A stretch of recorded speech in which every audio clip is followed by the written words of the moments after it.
Hey, you guys, Pastor Bill here for chapel today. Let me start with a question. Have you ever been really hungry? Like you just had nothing to eat for hours and hours and you want something to eat and you're just starving? You ever been like that?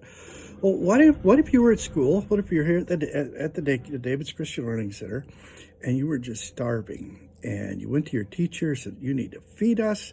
And she said, "We don't have any food today. We're totally out of food." And so you spend all day just hungry, hungry, hungry. And then you go home to your mom or to your dad and you say, "I'm hungry. They didn't have any food at school." And your parents said, "Well, we don't have any food either. There's nothing to eat." And you'll say, "Well, go to the store." They say, "There aren't any stores. All the stores are closed." "Well, go to McDonald's, go to a restaurant." Their parents say, "We can't. All the restaurants are closed. All the stores are closed. There's nothing to eat." What would you do? What would you do? You would just be so hungry. Well, there's a story like that in our reading today. It comes from the early parts of the Bible, the oldest parts of the Bible, the book of Exodus. It's about when the people of God were traveling, and there weren't any restaurants, there weren't any grocery stores, they didn't have any food, and they were just starving.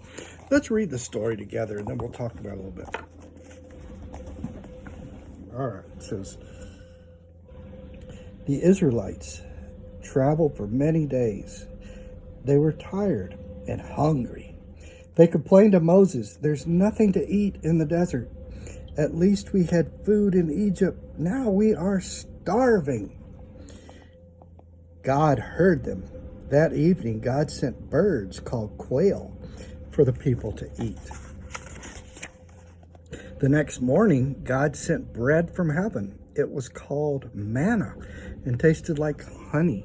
So it's kind of like cereal, kind of like the cereal you eat in the morning that has sugar on it. Tasted like that. It says the Israelites found the manna on the ground, but they complained again.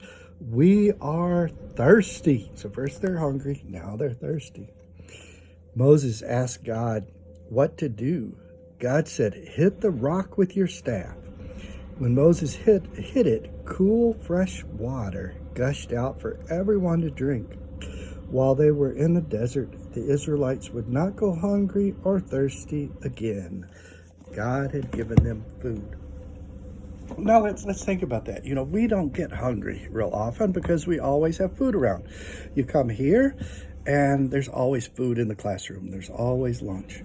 Or you go home and there's always food. Or you can always go to the grocery store. You can always go to McDonald's or go to a restaurant. But there's places in the world where that can't happen. They don't have grocery stores. They don't have restaurants. They don't have money. And so the way God feeds those people is he does it through people like us. We're able to send money or food to other places. There's a place called Feed My Starving Children where we go every once in a while. We pack up boxes of food, and then they're delivered to other parts of the world that need that food. And that way God uses us to make sure no one's hungry. That's pretty good, isn't it? God uses us to make sure no one's hungry. Let's say a prayer. I'll say the words, you say them after me. Dear God, thank you for always feeding me. Let me remember that not everyone has as much food as I do. Use me to make sure no one goes hungry. Amen. Amen. All right, thanks you guys. Have a great day.